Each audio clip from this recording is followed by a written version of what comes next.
Lumalaban sa ulan ang aking kamatis.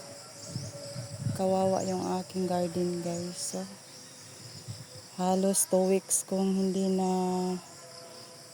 alagaan. Yan o. Kasi kakalabas lang namin sa hospital. Ayan, lumalaban pa rin sila kahit walang nag-aalaga. Kahit pa paano may bunga pa rin. Ayan o.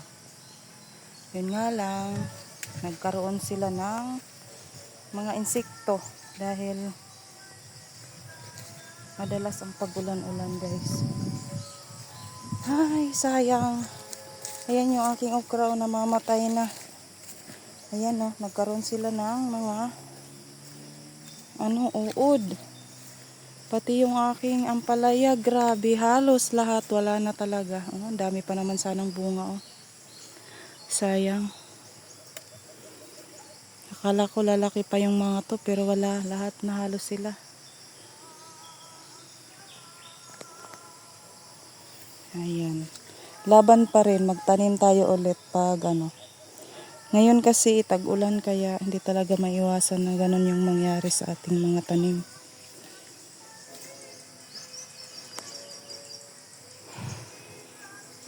Yan, daming bunga.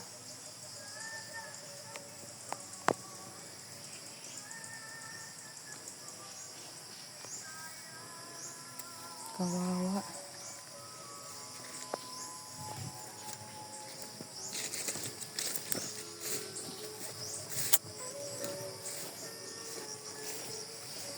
Yung malunggay.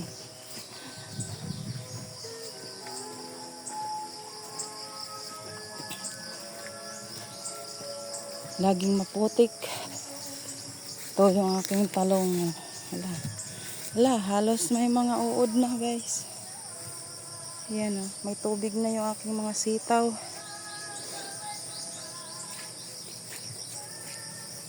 Ayan, namunga pa naman ah.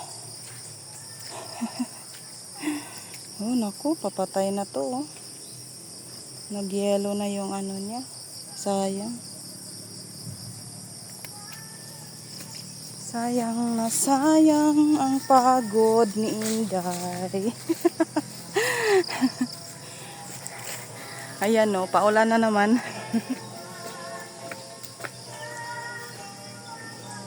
Ayan, dito tayo sa aking ayan, ito yung aking inahin na 2 months na buntis.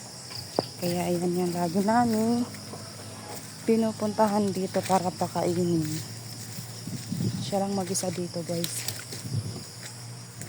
Pero araw-araw naman kami pumupunta dito. Ayan.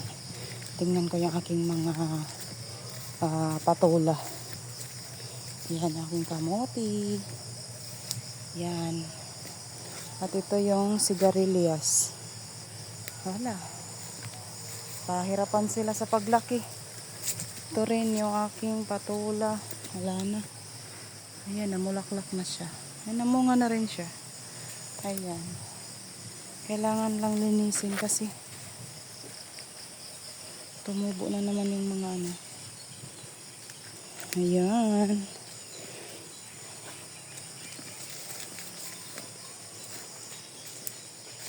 Ayan yung, munga na ang aking mais. Yellow corn. Ayan, guys. Ayan. Ang liliit nga lang.